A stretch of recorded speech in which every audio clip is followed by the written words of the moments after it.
Hey guys! What's up? Alpha Lion Simba here, and welcome to another prehistoric profile. Well, it's time once again to cover a dromaeosaur, and in this case, I'm covering Deinonychus, or Terrible Claw. So, let's get started. Deinonychus lived 127 to 100 million years ago during the early to middle Cretaceous period. Its fossils, which consisted of 9 incomplete skeletons, have been found in Wyoming, Oklahoma, Montana, Utah, and Maryland.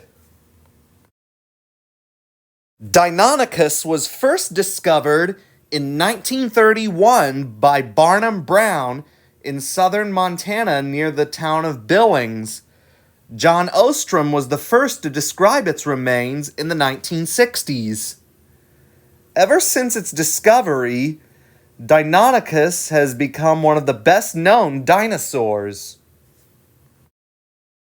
Deinonychus stood 1.68 meters, or 5.51 feet tall, was 3.21 meters, or 10.53 feet long, and weighed 68 kilograms, or 150 pounds. Like all dromaeosaurs, Deinonychus's primary weapons were 5-inch long claws on the second toe of each foot, twice as big as those of its cousin, Velociraptor. Again, when the animal was just standing or walking, the claw stood erect, but in attack mode, the claw would swing down. Whenever the claws slashed into prey, it left deep, 3-foot-wide wounds that immediately disabled its victims. Deinonychus's forelimbs were also quite long, allowing the dinosaur to reach forward and swipe. The big head was relatively light because of openings in its skull, known as fenestrae. Large eye sockets suggest that the creature had very good eyesight. Its teeth would have sliced through flesh with ease. The teeth often broke off during an attack, but new ones grew in their place, like with the teeth of modern-day crocodiles. Deinonychus was very fast and agile because some of its bones were hollow, like those of birds. When sprinting at full speed, Deinonychus may have sprinted at about 40 kilometers per hour, or 25 miles per hour. Opinion is divided on whether the tail was stiff or flexible. Some argue that bony extensions growing from the tail vertebrae would have gripped the neighboring vertebrae, making the tail solid. Others claim, based on an articulated tail of a close relative, that the tail was flexible, allowing it to curve in an S shape that would have swished from side to side to balance the animal as it ran.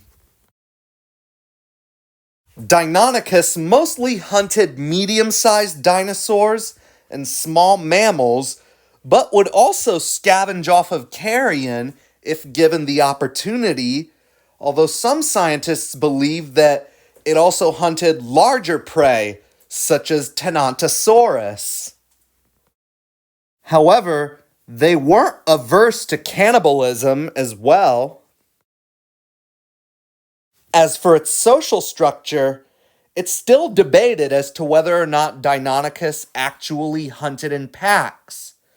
Recent fossil evidence shows that it probably didn't. However, in some parts of Wyoming and Montana, more than 40% of Tenontosaurus fossils included scatterings of Deinonychus teeth. However, those who argue that it didn't hunt it in packs suggest that the finds may have been just Deinonychus scavenging off of carcasses in a feeding frenzy like modern-day Komodo dragons, or ones that could have washed together in a river. Nonetheless, Deinonychus were very devoted to their young.